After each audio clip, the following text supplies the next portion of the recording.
Welcome back to Magic Muggle, a Harry Potter after show. This is your host, Eric Cicada, your resident Ravenclaw, broadcasting from the highest tower in Hogwarts. And today, we are finishing Harry Potter and the Goblet of Fire, Book 4. And with where we are in the overall story, it's not with a celebration, not with a victory lap, but with shock, grief, and denial. And the beginning of a war. Because these 3 final chapters completely change the Harry Potter series forever. This is the moment the story stops being Harry goes to Hogwarts and becomes the wizarding world is no longer safe. Cedric Diggory is dead, Voldemort is back, and maybe the scariest part of all, some people would rather lie to themselves than face the truth. So today, let's break down the ending of Goblet of Fire, starting with chapter 35, Veritaserum. So, the chapter opens immediately after the graveyard, where we left off last week. Harry returns to Hogwarts with Cedric's body, clutching both Cedric and the Triwizard Cup, completely broken physically and emotionally. And Rowling writes this moment with total chaos. There's screaming, crowds, and confusion, and nobody understands what happened yet. It's just a big shock. But Harry immediately tells Dumbledore he's back, Voldemort. And then comes one of the most devastating moments in the whole book, the realization spreading through the crowd that Cedric Diggory is dead. What makes the scene hit so hard is that Cedric just won. 1 second, this is supposed to be the triumphant ending of the Triwizard Tournament, an all-year event. And the next moment, Hogwarts experiences murder, real murder. Not a monster in a chamber, not a memory, not a story from the past. A student dies. And Harry refusing to let go of Cedric's body because Cedric wanted to be brought back to his parents, well, that detail destroys me every time. Then Moody takes Harry away. And first of all, it feels normal, actually. It's kind of comforting. Moody is, from our perspective, a decent guy. He's been helping Harry out all year. After all, this is Mad-Eye Moody, legendary Auror, protector, teacher. But Rowling starts dropping little warning signs immediately. Moody keeps asking kind of specific questions, detailed questions. Not, are you okay, but how did Voldemort do it? What happened exactly? Did the Death Eaters return? And the genius of this reveal is that Moody's paranoia has been normalized all year. So when he's actually acting intense here, we don't really question it as much until Harry says, there's a Death Eater here at Hogwarts. And Moody responds, I know who that Death Eater is. Another moment where you're like, in your mind, it's Karkaroff or it's Snape. Like, Snape is always at the forefront of suspects in our minds, right? And then the reveal. It's not Karkaroff. It's not Snape. It's Moody himself. Or at least the man pretending to be him. This is one of Rowling's best twists because suddenly the entire book recontextualizes itself. Every helpful moment, every clue, every coincidence, it was all Barty Crouch Jr. He put Harry's name into the goblet. He manipulated the tournament from behind the scenes. He helped Harry survive every task while making it look natural. And honestly, it's terrifying how smart he is. Because his goal was never for Harry to fail. His goal was to guide Harry perfectly to the portkey. Harry was basically being led through a maze the entire year without realizing it. And then Crouch says something incredibly important. Decent people are so easy to manipulate. That line is the entire strategy of Voldemort's side. Manipulate trust, manipulate kindness, manipulate systems. That's how darkness spreads in this world. Then Dumbledore arrives at the perfect time. It seems like Crouch is about to kill him, Harry. And I love this version of Dumbledore because for one of the first times in the series, we see why Voldemort feared him. No whimsical old man energy, no twinkle in the eye, just cold fury. It's honestly intimidating. And then it comes to the horrifying reveal that Moody has been locked inside of the trunk all year. I mean, I would lose my mind if I was stuck in like a tiny little box for a whole year while somebody's pretending to be me. Geez, the fake Moody was using Polyjuice Potion constantly to maintain the disguise. I love the use of an old classic thing that they used in Chamber of Secrets and put it to even more evil use in this book. And suddenly, just everything makes sense. The flask, the behavior, the secrecy, the drinking habit. I mean, it's just one giant long con. The Veritaserum enters the picture. And this is where Rowling basically solves every mystery in the book at once. Barty Crouch Jr. explains his mother swapped places with him in Azkaban via Polyjuice Potion. His father kept him hidden for years under the Imperius Curse. Bertha Jorkins discovered the truth. Voldemort tortured the information out of her. Voldemort freed him. Moody was kidnapped. Harry was manipulated through the tournament. And the Triwizard Cup was turned into a portkey. And maybe the creepiest part, Crouch Jr. genuinely worships Voldemort. Like a father, he even mentions. He isn't conflicted. He isn't reluctant. He is fanatical. And it makes Voldemort's return feel so much bigger because now we realize he still has followers willing to die for him. I mean, we kind of saw that in a sense when everybody showed up, basically out of fear when he was resurrected, but they did show up. This brings us directly into chapter 36, The Parting of Ways. This chapter is honestly less about Voldemort and more about denial. Harry retells everything that happened in the graveyard to Dumbledore, and Sirius, who actually makes his way to the castle in Dumbledore's office. A good old dog. Nobody questions the dog. Nobody knows Sirius Black can turn into one, even as dangerous as it may seem for him to come on the grounds. Even when we find out in a bit that there's a Dementor there, Sirius still shows up for Harry, and Dumbledore gives Harry that comfort of letting Sirius be there for him in this moment, which I think is actually really sweet. I mean, considering all of the disgusting stuff happening around them. And this section is emotional because Dumbledore doesn't let Harry hide from it. He tells him, understanding is the first step towards healing. That's a very adult truth. Pain delayed becomes pain manipulated. The lessons we learn through these books, growing up on them in a sense, right? We also get the explanation for Priori Incantatem. Harry and Voldemort's wand share cores from the same phoenix, and that phoenix is actually Fawkes, Dumbledore's phoenix, that saved Harry in the Chamber of Secrets.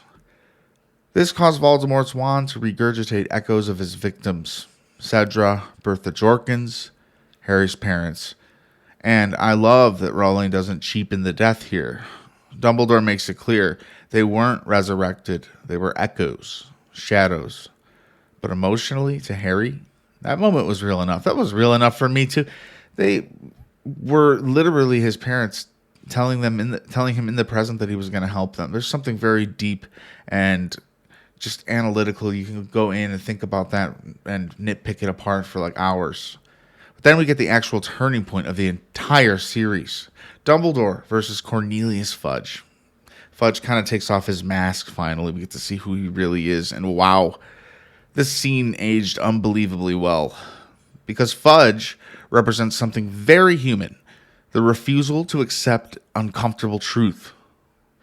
He would rather believe Harry is unstable, Crouch Jr. was insane, and that Dumbledore is overreacting, than admit Voldemort returned. Because if Voldemort returned, the world changes. And Fudge does not want the world to change. The man is in denial, and that's what makes him dangerous. Not evil, not cowardly. There is a huge difference. Dumbledore, meanwhile, immediately understands the scale of the threat.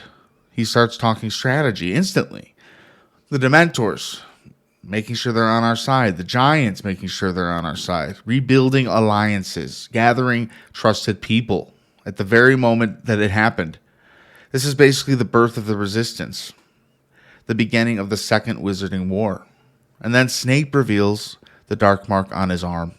Such a huge moment. Because now the darkness is no longer hidden in the history books. It's active again, living, returning, after being told about it constantly through the last 4 books. And then there's this quieter, emotional ending. Harry tries to give away the Triwizard winnings because he feels Cedric should have had them. And Mrs. Weasley hugs Harry like a mother. That is a true moment. Harry never, ever has been hugged like that. And if you think he's just a kid, I mean, look at what he is going through. From an adult perspective, later down the road, it makes Harry even more of a hero, I'm going to be honest. Because Harry desperately needs comfort here, not fame, not glory, just someone to hold him while he breaks down. This is the aspect of the new series that I'm looking forward to, seeing a young actor grow up into this part. I hope that he's a great actor, because there's some real raw material here that they could do better than the movies if they actually know how to do it. And if young new Mr. Potter, I don't know his name yet, can pull off the task of getting us that far on his side, making him that likable as the Harry we know in the books and the movies. Now, finally, we reach chapter 37, The Beginning, which is, in my opinion, something that I've said for a long time, was I believe this series, even without having read the last 3 books fully, is a trilogy, a bridge, following another trilogy. And the name of this chapter, The Beginning, kind of nods towards that, in my opinion. Even the title, it just says everything. Not the end, but the beginning. Because Voldemort's return changes absolutely everything moving forward. Harry meeting Cedric's parents is just heartbreaking. Especially Mrs. Diggory saying he died just after winning, so he must have been happy. That line hurts because she's trying to create peace out of tragedy. And Harry, carrying the guilt anyway, feels so real. Then we get a smaller but important scene with Hagrid, because Hagrid says something incredibly wise. What's coming will come, and we'll meet it when it does. Sorry about my horrible Hagrid impression. He's basically saying the emotional thesis of the ending. What's coming will come, and we'll meet it when it does. You can fear darkness forever, but eventually you have to face it. Then comes Dumbledore's speech. And honestly, this may be one of the defining speeches of the entire series. He openly tells the school that Cedric Diggory was murdered by Voldemort. No sugarcoating, no lies.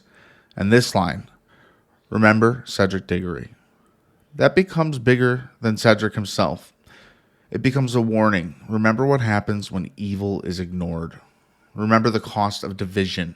Remember that doing what's right is harder than doing what's easy. And that line echoes through the rest of Harry Potter. And then Rowling gives us this really human train ride home.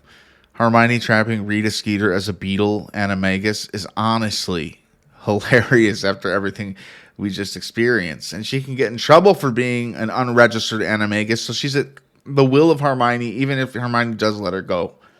She can get in a lot of trouble. She'll probably not be able to report news anymore. Brilliant in a way. The Fred and George stuff with Bagman adds levity too. But then Malfoy shows up and immediately reminds us the world is changing. He openly talks about Voldemort returning. Something that I'd wondered and even mentioned in the past was, how much does Draco actually know? Does his father tell him everything? Well, we get a little bit of a hint here. He's actually excited by it. That's scary because now the ideology is returning too. And finally, Harry gives Fred and George the Triwizard winnings to start their joke shop, which is actually a beautiful full circle moment.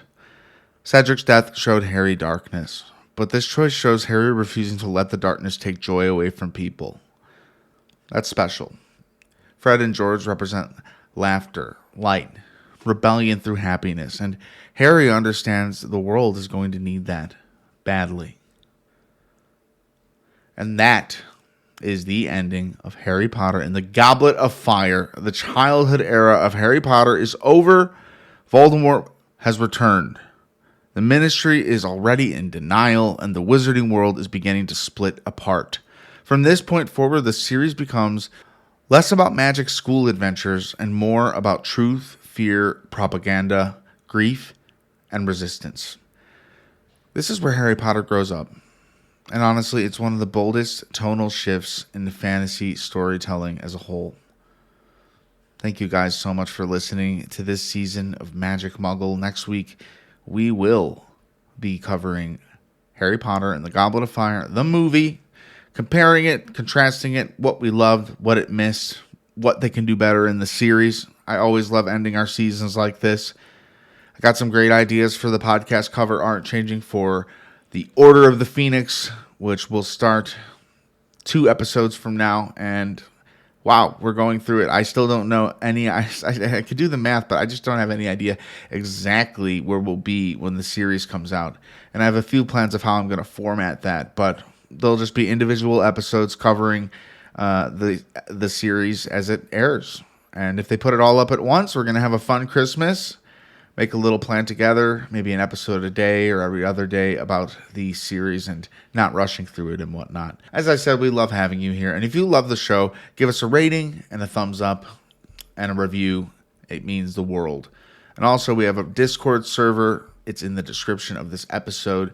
And we can talk about Harry Potter, what's coming next, what's going on with the series, how long will Order of the Phoenix take to cover in the right way. Because sometimes we did have those one chapter episodes covering this book, so that will not change. If there's an insanely important chapter that needs its own episode, we're going to do that again in Order of the Phoenix. We're not going to speed up just to finish the series, something that I never wanted to do. I mean, honestly, if anything, I'm stretching it out, not just because I love doing it, but because I want to kind of sit in certain moments and see things from the perspective of an episodic format like this. I think it's a lot of fun and very interesting, and it lets the book resonate with me personally a little bit more than if I was just reading it all the way through and then going back and making episode by episode about it. It's more genuine and it's fun. And remember, when the time comes to choose between what is right and what is easy, remember Cedric Diggory. Wands down, hearts full.